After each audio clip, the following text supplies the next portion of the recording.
Hello, everyone, and welcome to another episode of the Mentor Project's Optimizing Your Success. And when we talk about success, very often we are considering and thinking deeply about the next place that we are going to school. And this doesn't matter if you're going to college, you're going to grad school, or if you're one of the people like me who at the age of 43 decided to go back to school. There really is something for everyone in this discussion, because there's all these things that you need to consider, and there's all these things that you likely don't know about.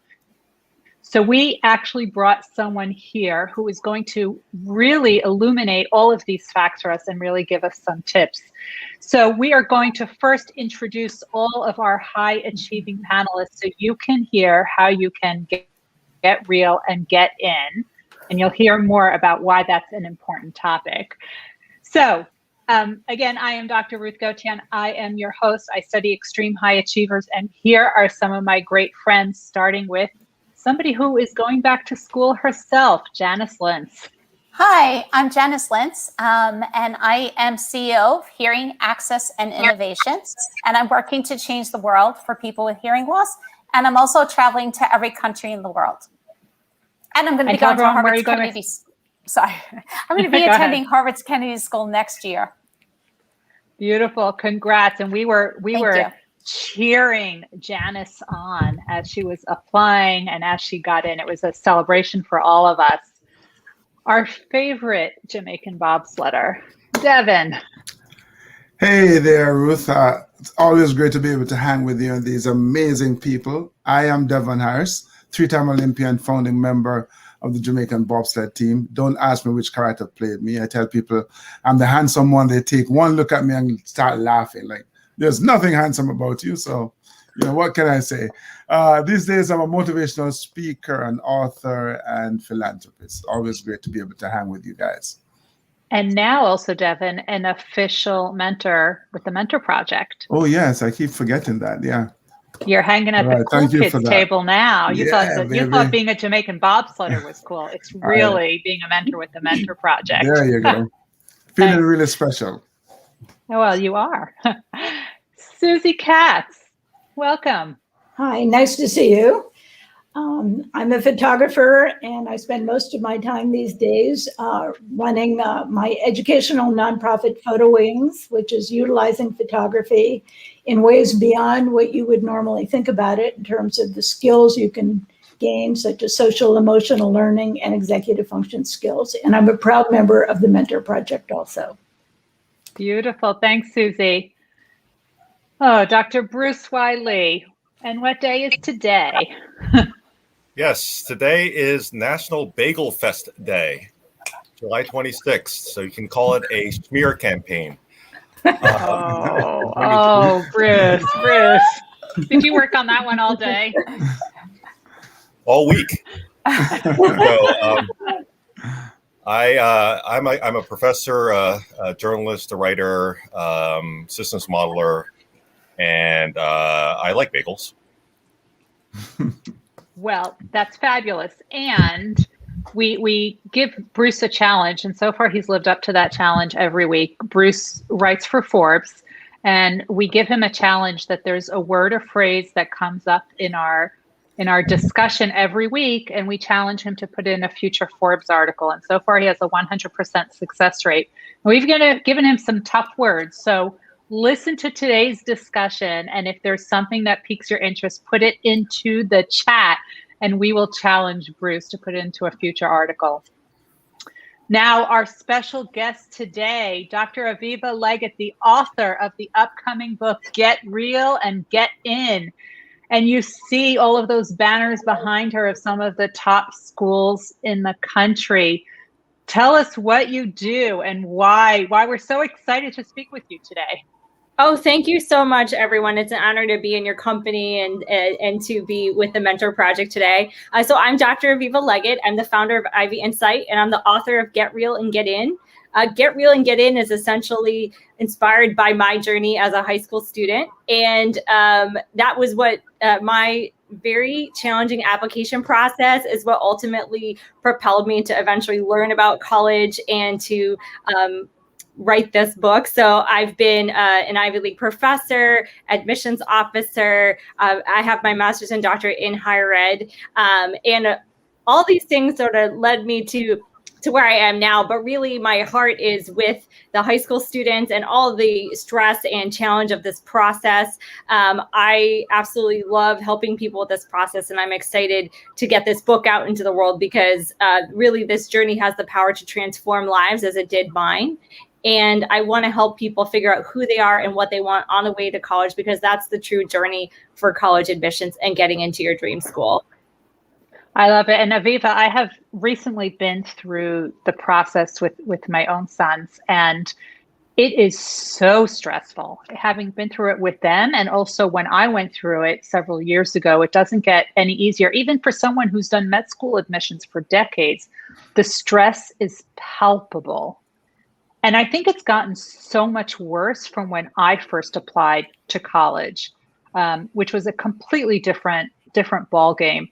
So can you tell us a little bit about, what made you start going on this journey? Because somebody who would want to live this stress every single year over and over again, I think you need to get angel wings if you're doing that. So tell us what made you do this? I appreciate it. So when I was a high school kid, I was in this very high achieving environment, and I was kind of an immigrant there because I hadn't grown up in this environment, but everybody there was super high achieving at my high school in New Jersey, in Princeton, right by the university. So I just sort of figured out, I said, I have to pick a first choice college in order to keep up with these people. So I picked NYU, and I just threw everything behind that. And before applications were due, I got so stressed out that I got pneumonia. So I acutely lived this myself. So I know I'm in a different time. I'm older than the kids today, of course, but having experienced that, and again, it was stressful, but it also was transformative for me because, as I said, I was kind of an immigrant in this environment.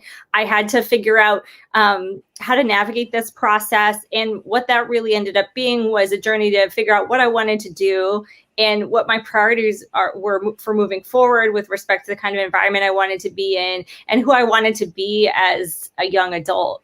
So for me, while the journey was really stressful, it was mostly impactful and transformative for me. So that's what ultimately inspired me to, continue living this out. And now that I'm a parent, I empathize so much with the parents because we all want what's best for our children. When you're a parent, you really, of course, want your kids to succeed. And so I can, even though my children are much younger than the children that I'm helping, I can really feel that empathy for the parents and how they're trying to help their children move forward. So I really appreciate the opportunity as well to consult, to coach, and, sometimes, give the parents a pat on the back or on the shoulder when they are down about the process. So it is, it's an honor. And I feel like because of what I went through, I am one of the best people to have in your corner because I just know it so well. And I've done something with that. I didn't just let that be what it was. It was really important for me to be able to help people moving forward. And I've actually heard your podcast. Remind everyone, what's the name of your podcast? It's College Admissions Real Talk. And it is so real because she gets pretty raw. Aviva shares her own story of what applying to NYU was. You got some of the highlights there and the pivots that you made along the way. Now, if I am a rising college senior, what are some of the things that I should be thinking about, that I should be doing? Tell us what we don't know that we should be doing. Right. So there are a few important strategies that are really helpful for seniors that they don't always look to do. So one is to build connections with the college. So what I mean by that is, as a student, you should research the resources and faculty that you might actually want to work with or take advantage of when you get to college or to graduate school. And what you can do is you can reach out, send an earnest email, just introducing yourself, saying hello, saying that you read about their resource or about their work and you want to ask a couple of questions, and you can share a little bit about yourself and what drew you to contact them. And then you can use that as a way to get, a 10-minute phone call. And I'll tell you, 9 times out of 10, if a student picks, 6 well-targeted contacts at a college, at least one of them will write back and they'll get something. Even if they don't get a phone call, they get a message or something. So what students can do is they build these connections, and it's not a connection to say like, oh, I met you, now will you write me a letter of recommendation? Really, the goal behind it is to find out more about the school for yourself from firsthand experience. And what you can do is then the second step is take that information, use it for your essays, use it to tell your story and why the conversation or why the resource resonates with you. And you'll have a lot to say because you actually went through and did that.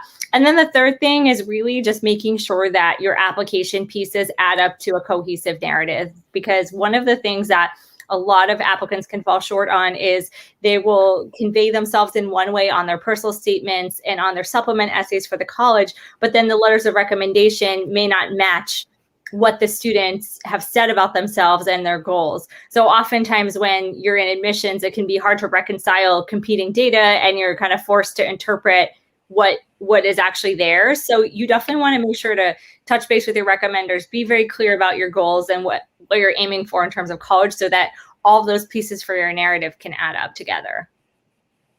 So when looking for schools, how do you know what it is that you should be looking for? If you don't know, you want to major in undeclared, right? Because you're 16, 17, you don't really know. You know what your grades are. You know what your standardized test scores are, if you were even able to take it these days. How do you start your search of what school to look for? That's a great question. So it's really important to, first, get real, if you will, about what your own deal breakers are. So what are your own priorities in this college search? Is it financial? Is it location? Is it a certain kind of academic experience? Is it something intangible that's not available to you in your current community that you're looking for in a different community? So you really have to get clear about what you're willing to do, and where you're willing to be versus where you're not. And I see a lot of people, because of the nature of how I've presented our brand and my elite admissions expertise, people want to come to me and they want to apply to all 8 Ivy League schools. Well, that's not a good strategy because all these schools are different. They all have different cultures. They're in different locations.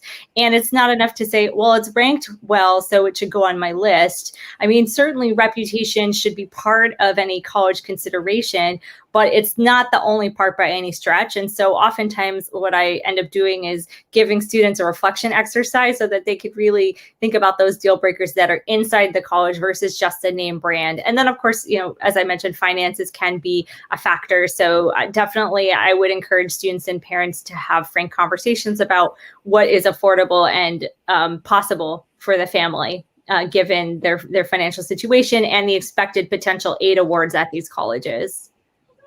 So let's talk about what makes a competitive applicant to any school, right? You said you were an admissions officer. What are some of the things that really makes an application stand out?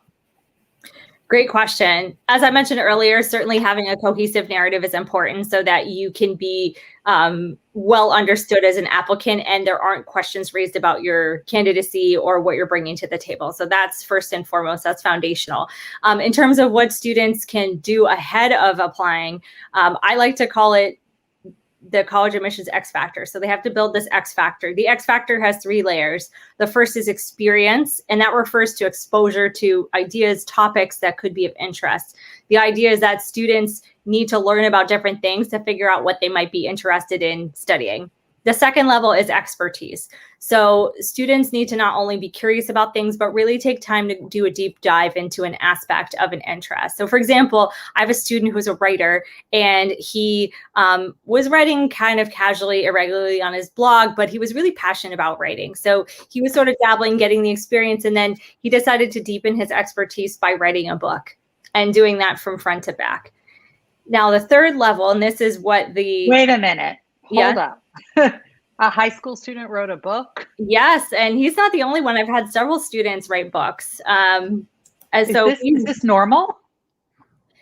I don't know. It depends on the student. It's not up to everybody to write a book, but for a few students, it absolutely works. So that's the expertise. And the third level is exponentialism.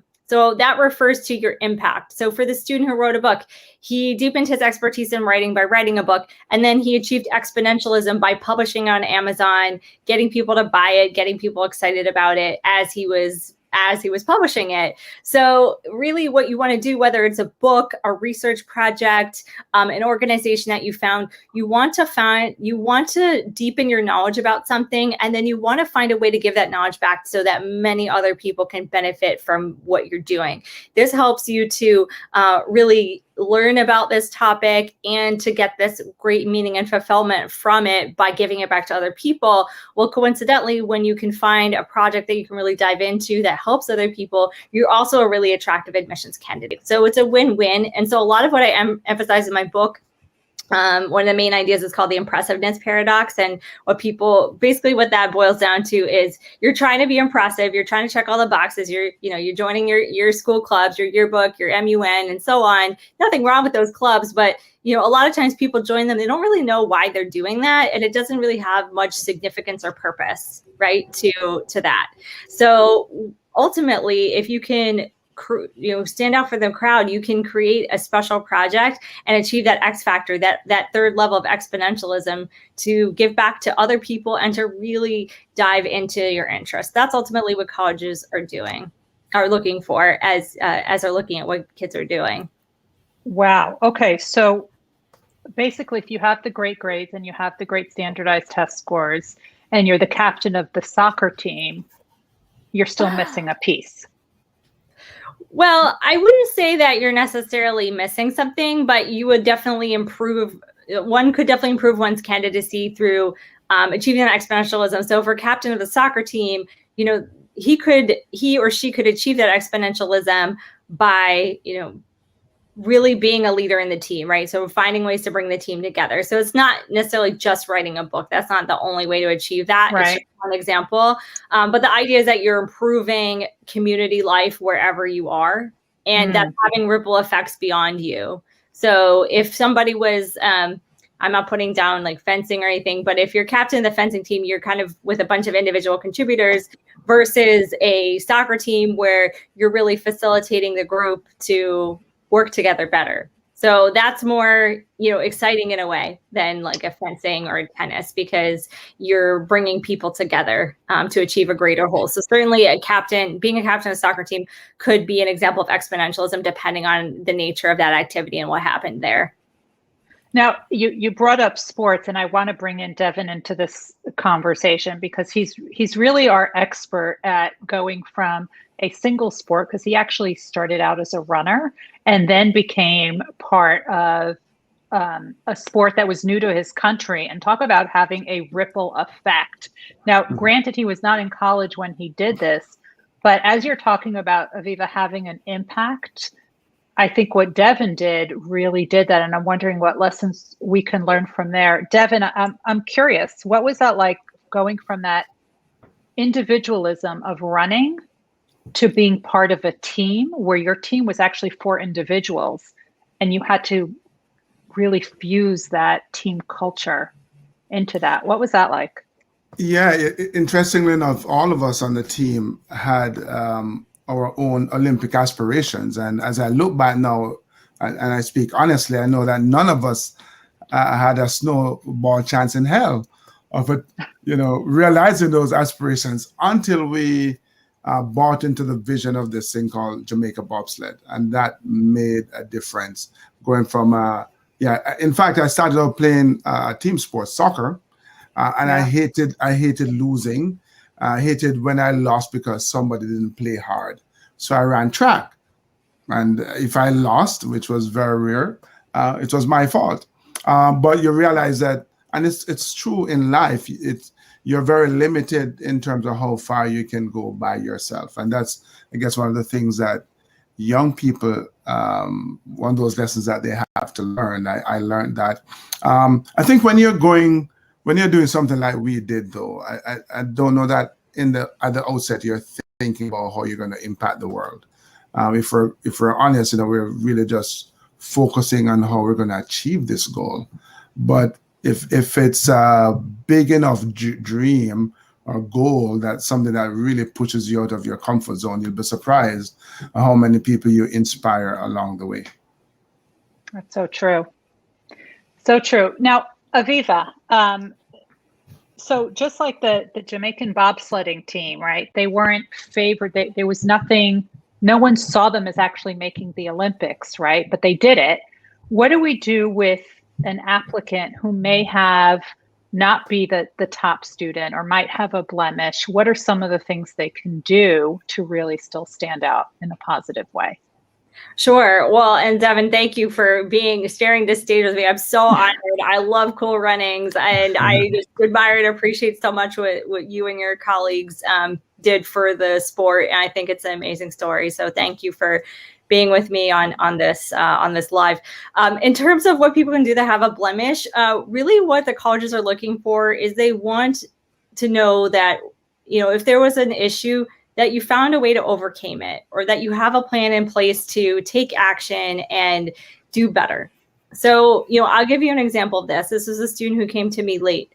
So a student who came to me late, he had been caught cheating a couple of years before we got together, right, to work.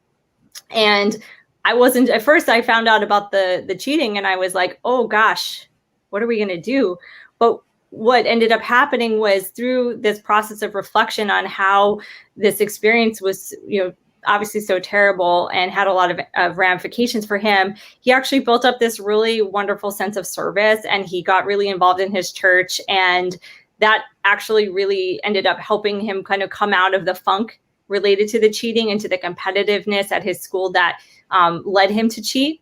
And he developed a much stronger mindset despite this really horrible setback and this not good thing that he did at first. So I was really proud of him that he was able to see the error of his ways and do something differently and better. And ultimately, it was more than acceptable because he got into one of his first choice colleges, which was Stern at NYU. So again, I think, you can't count yourself out if you have a blemish. The important thing is what you do with those setbacks that you have. I love it. Now, this has been an unusual year and a half.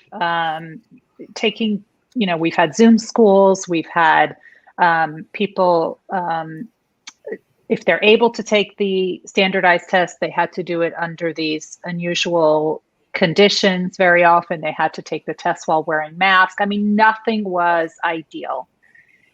And a lot of the schools are now saying that they are test optional. But I question, are they really test optional?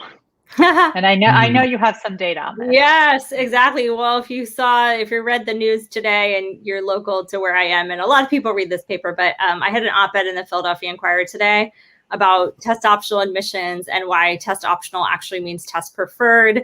And so I do love the idea of colleges not accepting the exams for consideration, but optional is really a misnomer because if a college is test blind, that means nobody sends the test scores. They don't look at them. That's truly optional, but this means really preferred. So it's created a lot of havoc in the admissions world. And this is why I'm against it, because I think that the tests, while imperfect, do provide people with some guidelines of like, okay, I might be a good candidate at this school, not as good of a candidate at that school. And what ended up happening was people applied to, let's say, 25, 30 colleges this year. They added colleges to their list that they never would have applied to. And it just created so much extra paperwork and challenges for universities to select these students, because it really upended the traditional process for colleges that do take tests into consideration. If you look at the data, which I cited in my article today, you would see that a couple of highly selective universities really only accepted a small subset of those people who did not put their tests on their application. So I continue to emphasize the importance of taking these tests for those, if you're targeting colleges that are saying that they're test optional. And the vast majority of colleges these days are alleging test optional admissions, but please know that means test preferred. Test preferred. Okay. And AP tests, important or not important? Good question. So interestingly, in response to all this test optional stuff, the College Board, which oversees the SAT 2 as well as the AP, completely got rid of SAT 2s, which were sort of a proxy that colleges would use to assess students' aptitude for a particular subject. So what the College Board did was they essentially said, hey, we don't have SAT 2s, but make sure you take APs. So I do think that colleges are going to really start to preference those AP scores more so than ever. However, those scores are self-reported versus you don't have to send them official in advance. You can just simply write what your scores were on the application, so students can, potentially leave off that data or put it on. I would say if you have AP scores, they'd be great to include, especially if they're higher. And what if your school doesn't offer them? You can take the exam without taking the class if you self-study the AP exam. So if your school does not offer APs, you may want to consider taking a couple of AP exams before college applications, just to have the option. And the nice thing about that is that you don't have to report those scores if they didn't go well. So if you self-study for, let's say, a month and you didn't take the class, the colleges aren't going to be looking for that score. But conversely, if you took the class, the AP class, and you don't report a score, it'll be a question of, hey, how did you actually do on that exam? So it's best if you can have access to an AP class, take that. If you don't, try the exam and get just a little extra data for your application, which can't hurt you if it's really good. Beautiful. Now, in the personal statement, what do you think an applicant should really focus on in the Common App? Because they give you so many options, right? Yes. You can really write about anything. Absolutely. So the personal statement, people should know this is ultimately an essay that is designed to demonstrate your character. So you don't want to just write about your achievement and your whatever the pinnacle was of your success, right? So like Devin, you talked about having that vision and just like the work of it was the reward, and then you ended up getting the recognition. But if somebody did that and they just wrote the essay about like, then I was in Cool Runnings, or my story of Cool Runnings, like that's not a good essay, even though it's impressive and amazing. It's not like the story is the journey, the vision, the mission of what you're doing, not what you get recognized for or don't. So it's really important for students to keep in mind, of course you want to impress the colleges, but you don't want to be too achievement oriented when you're actually writing your statement. You want to write a personal narrative that speaks to who you are and what motivates you and all the things that you do. So if I had to think of grades, test scores, and experiences, how would you rank the importance of each? So grades are always going to be the most important factor because the level of challenge in your courses and how you perform in them are the ultimate metric. A sidebar to that is when you are applying from a particular high school, how those grades and that level of challenge is viewed is in the context of that high school. So a student from Westchester, New York, where Dr. Ruth lives, would not be directly compared to a student from Philadelphia, PA, which is where I live, because we are in different school contexts. So that's a really important factor for people to look at when they're assessing where they might go is, what is the history of acceptance from my particular high school and where do I fall in that group? So grades are always number one. Test scores, depending on the college, may be more preferred or not so preferred. And then essays and resume are becoming equally important. I used to say that what you do is more important than what you say, because the proof is in kind of the proof is in the pudding, right, of what you accomplished. But the reality is, because of the lack of test scores, they need other things. So the college admissions officers are focusing more on the essays than they used to. I remember when I was in admissions, it's like, a lot of the essays were pretty mediocre. And these days, you just can't get away with that as easily. You really have to have a good, solid story that really portrays who you are and why they should admit you, essentially. Wow. So one of the things that we haven't spoken much about are the letters of recommendation, which is the Wild West as far as I'm concerned, right? You need 2 letters from teachers, but then do you bring in extra? Do you not bring in extra? Which teachers should you ask for? So for teachers, usually you want to have teachers who have taught you in a core subject like English, math, science, foreign language and history. So that's ideal. Ideal to have a teacher from grade 11 or from grade 10, because that's more recent and your senior year teachers may not have had you. I would also suggest, if you have a specific college that you want to go to, if you have any alumni you're connected with or affiliated with, you could potentially ask them for a letter of recommendation, or to contact the office on your behalf to share about your application plans. If you have professionals that you've been working with over a period of time, that's a good idea to get a letter of recommendation if they really know you well. But for like a 2-week internship, it's not necessarily a value add if this person doesn't know you very well. So, really the point of letter of recommendation is to help the student tell their story. And so if you had a 2-week internship and you were getting coffee the whole time, like so-and-so had was a professional person and interned and helped us out a lot, they would be a great candidate at XYZ school or any school. That's not super helpful. So I would say be mindful of inundating the admissions committee with letters of recommendation, and stick to quality people who know you well and can really speak to your contributions as well as your character. We always used to say for med school admissions that a thick file is never good, because they're trying to overcompensate for something. So how many letters do you think we should aim for? Meaning applicants. I would say, I would limit it to 5, and 5 would be an upper limit depending on who those letters are coming from. So if you're, let's say, the athlete, you're the captain of the soccer team, you could have the soccer coach, but maybe you had an internship over the summer, and then that's another person. And then you have, let's say 3 teachers from your school who you're super close with, and one of them doesn't teach a core subject, but supervised you in an activity for several years. So you could have the 2 teachers, the supervisor of the activity from your school, and then you could have the internship person and the soccer coach, right? So again, everybody has to have a value add here on the application. That's the most important thing. Love it.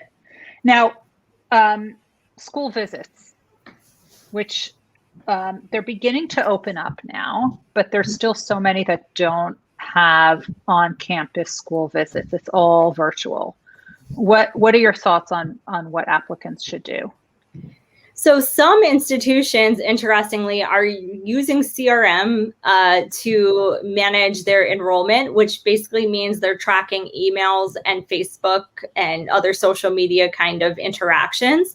So in the absence of in-person interactions, I would advise students to come up with an initial list of, let's say, 10 to 15 colleges, join their email lists, follow their social media pages, and start to engage with these sites, not just to check the boxes, but also to learn about these colleges, because that's ultimately what they want to see. Is they want to see students that are demonstrating interest in potentially going to college. If I apply to a college, but I've never signed up for anything, no emails, no social media, the college will maybe ask, well, how interested is this person really in this college? And in Forbes, I recently wrote an article about this organization, Niche, and Niche is essentially a big data organization. They do these fabulous rankings, and colleges will pay Niche to get their lists of people who have expressed interest in the college. So I'd also say go on to Niche and express your interest there as well, because that's where a lot of colleges are finding out, who wants them.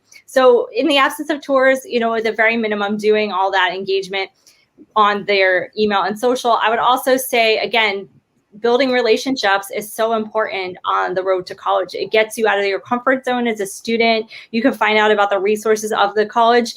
And it's actually, in my opinion, better than the tour, because the tour is essentially a sales presentation and it's very choreographed and orchestrated, versus if you talk to somebody one-on-one, they're not in that role where they're trying to make you a pitch. They're really just speaking about their experience. So it behooves you as a student to try to, go as native as you can before you apply, so that you can really envision yourself there, make sure it's a fit for you before you put it in your application, and, bother with that. And also, if you're really lucky and you build a connection with somebody, you might get a little bit of an endorsement, even if it's just a quick email to admissions saying like, hey, I met with the student, I was really impressed, and just letting you know. Some resource offices at universities have an actual tracking mechanisms. So they may have pre-college programs or online programs that high school students can take advantage of. So these are all ways that high school students can engage with the universities besides touring, especially since many tours are not offered. And I would say if a student does have a chance to take a tour, they should still go as native as possible, talk to students, just approach people at the coffee shop to really get a sense of what's happening, because these people have no reason to, lie to you or sell you something. Now, what is that website that you said, the niche? Yeah, Mhm.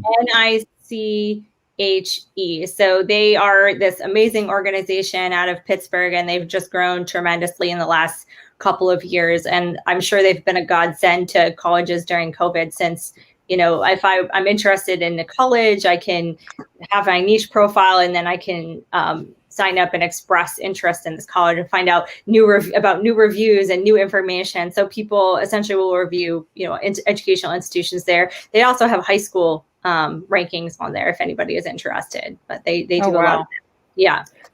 So I used to tell my kids when we went on college tours, I said, let's go to the cafeteria and sit there and tell me if you can see yourself among these kids. Were these your people? And Susie, you do a lot of work with this through your photography, and I'm curious to hear your thoughts about this. Well, that's where the skills of a photographer, being observant and asking a lot of questions, really, and being a journalist can come in. I was thinking about this saying, be careful for what you ask for, you just might get it. That you're not just going to the school, you're going to live in a community, and your whole life will be impacted by the kind of people you meet and the kind of experiences you have. I have a good friend who has twins, and one of them is very shy, and she really wanted to go to a very small school in a small town, and the other one is a big city girl, and she's going to school in New York. So I think that everything is everything. Look at it holistically. And look at the photographs. The photographs that you'll see from the school are probably set up and not necessarily accurate. So I would research the community, quite good. I would look at Yelp reviews. I would try to find people that know people who have gone to that school to see what their experiences are. I would take a really deep dive. It's much broader than just the academics. Yep. And it's the people you'll have a lifetime relationship with as well.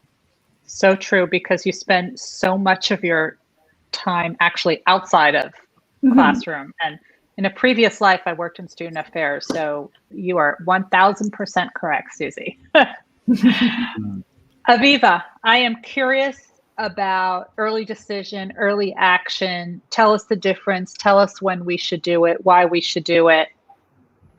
Yeah, so early decision versus early action. So early decision is basically these are two different admissions policies that different colleges have. Most colleges don't have both early decision and early action, but some do. So for the early decision colleges, if you opt as a student for early decision, this means that you and your parents are entering into a binding contract that says, if this college accepts me, I will enroll. There's full stop. Occasionally people can get out of it only for financial reasons, but that's a very small asterisk. You could potentially really tank all of your other applications if you back out of that agreement. So it's a really serious agreement. If you want to apply early decision, you have to be contractually obligated. So you have to make sure it's your number one choice if you're going to do that route.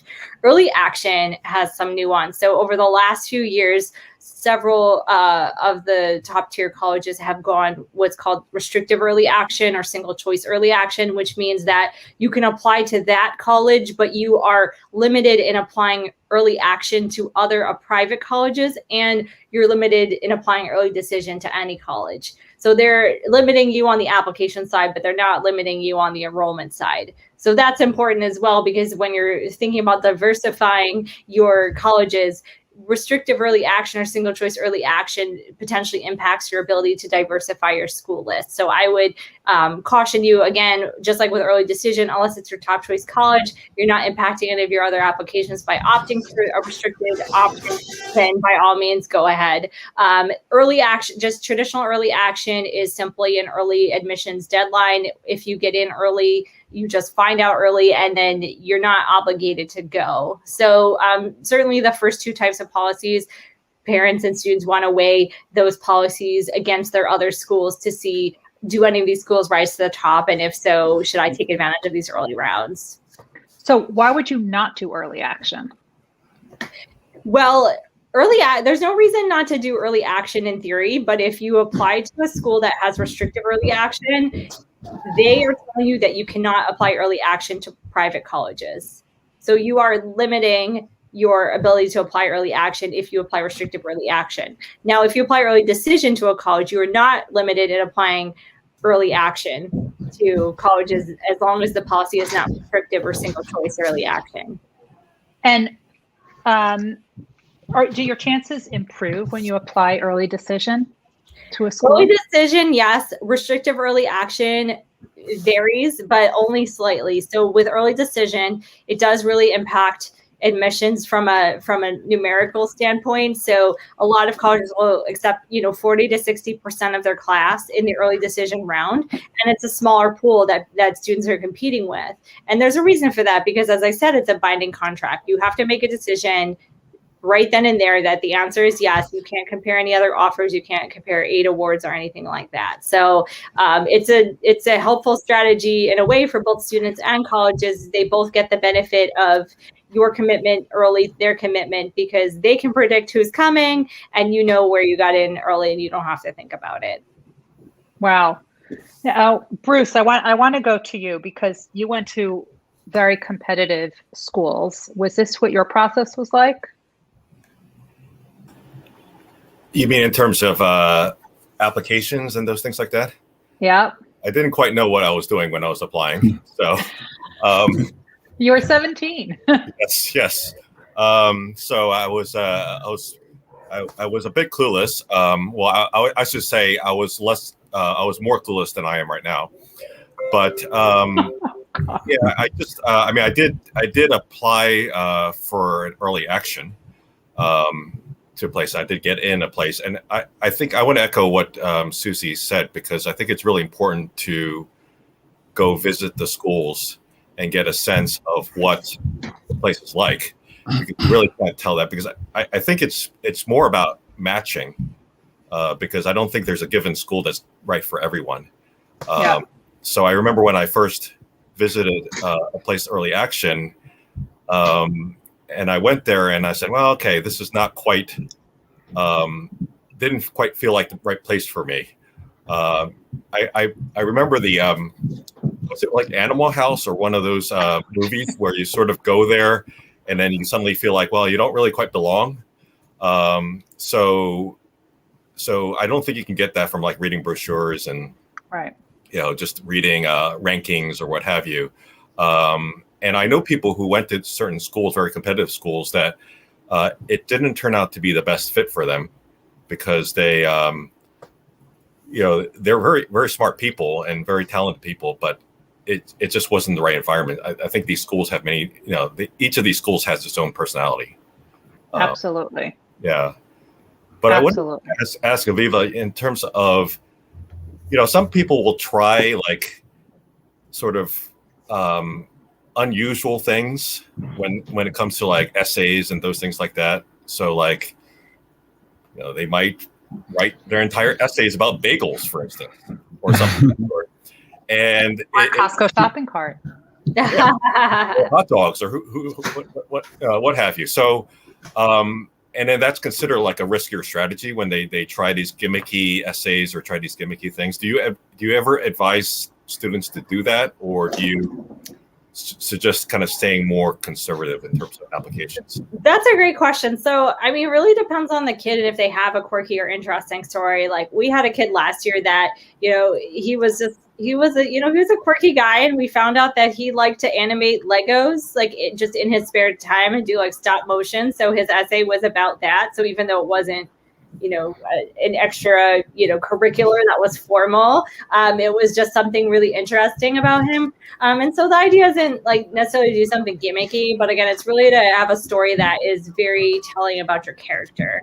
And so for him, the stop motion Lego piece was just his compelling kind of extra quirk that he had, and he ended up getting into a lot of great schools. He got into Cornell, he got into Caltech, he got into Berkeley. So it's definitely not a bad thing if you can pull it off, but you definitely don't want to prioritize the gimmick over the message of the essay. So the lesson is always write about Legos. Is that the lesson that we're getting? Okay. Yes. and this is hysterical because if you read Bruce's Forbes column, he takes quirky to a whole new level, but yet grounds it in science, which is fascinating to me. So I wish I could read your essay, Bruce, because that would have been interesting. I think toilet bowls was somehow involved in my essay at some point, but I can't remember what exactly I wrote. Yeah, I'd love to read it too. Oh boy. Janice, I'm curious to hear your take, because everything that Aviva is saying, I think, is not so dissimilar from applying to grad school at any stage in your life. And you recently went through the process, and I'm curious to hear your thoughts.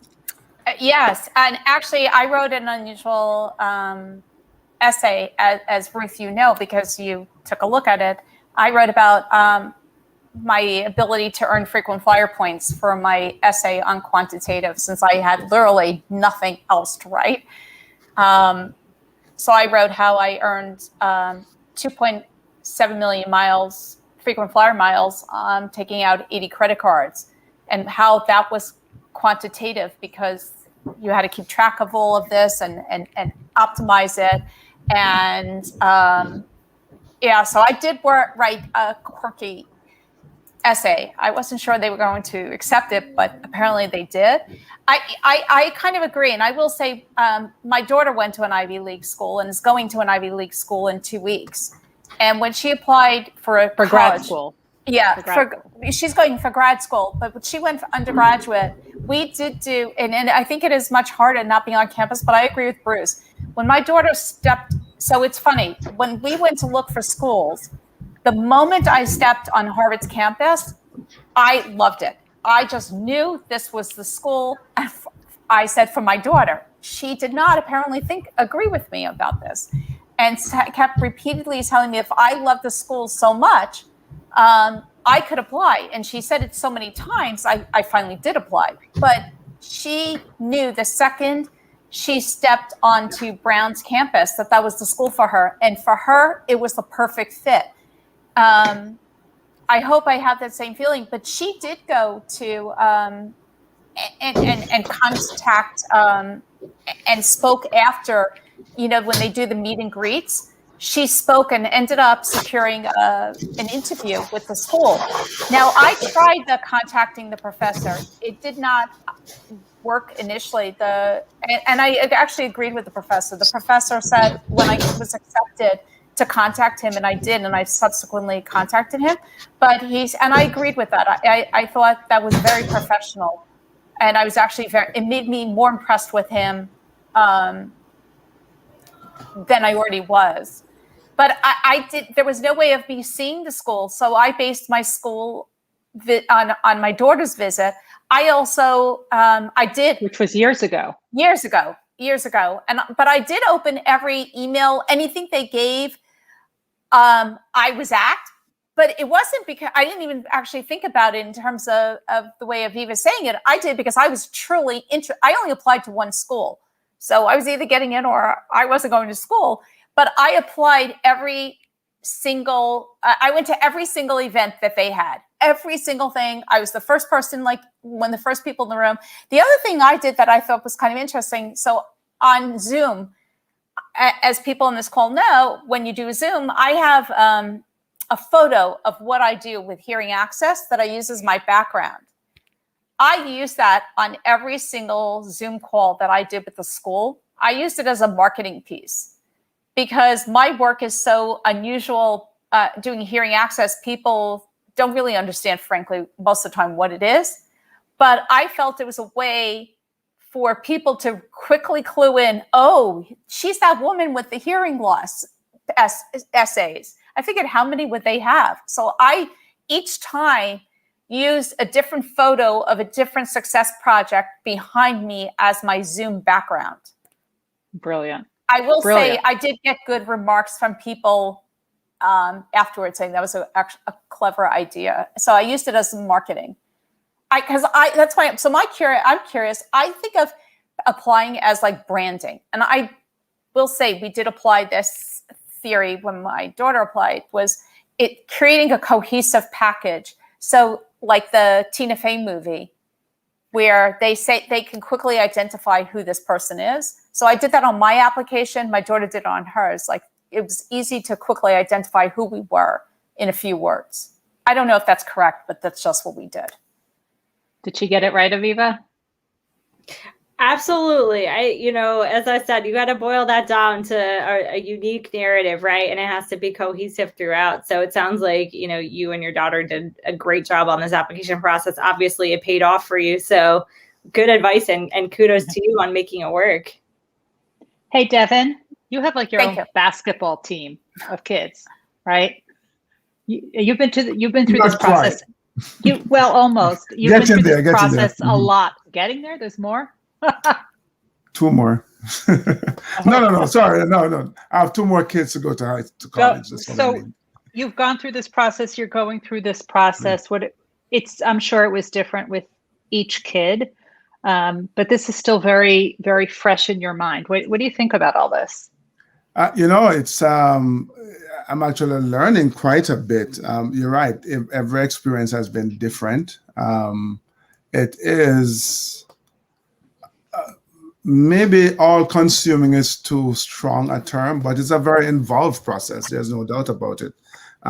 Just trying to guide my kids through, because I never went to college, by the way, in the U.S. So the entire process was completely new to me. I went to military college.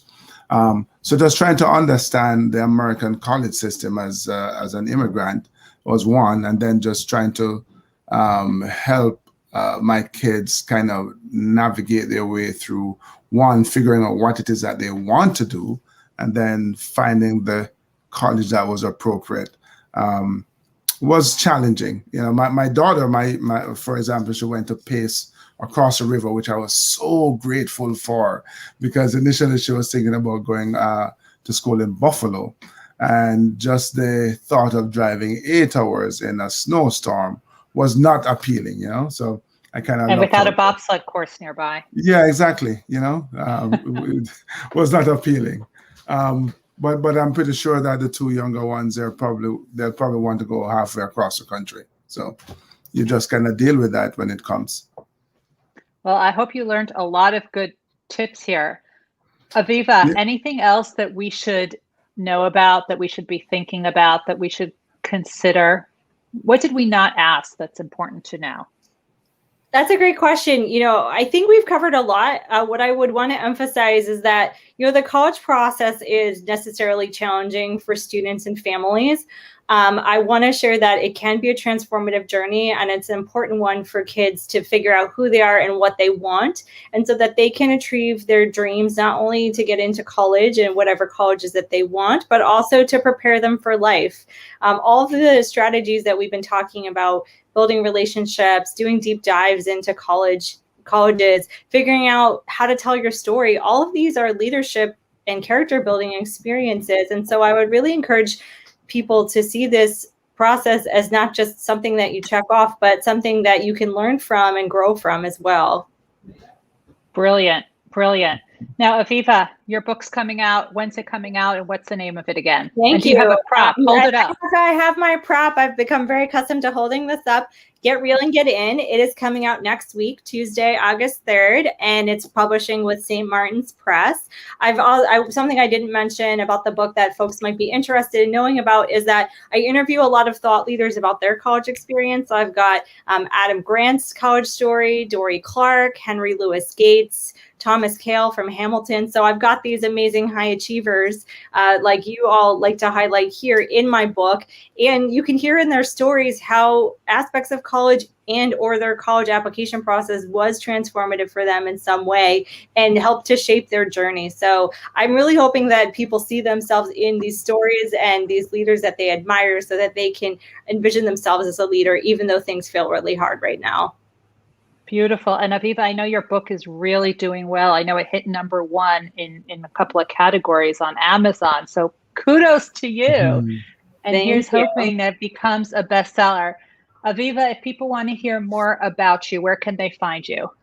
Thank you. You can go to my website, ivyinsight.com. All the contact information is on there. You can learn about the book on the site and the consulting work we do to support students and families through the college process. And let me ask, do you only do college or you do grad school and other professional schools?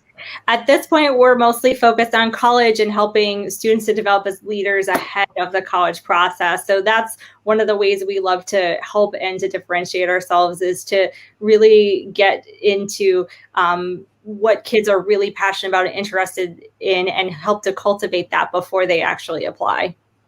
Beautiful. I love it. So the name of that book is Get Real and Get In, and it's available on pre-order and it goes live on Tuesday. Everyone else, tell us where we can find out more about you and one thing you're up to. Dr. Bruce Wiley. Well, thanks, Aviva. I enjoyed this. I think a lot of the things that you mentioned can really apply to other aspects of life as well.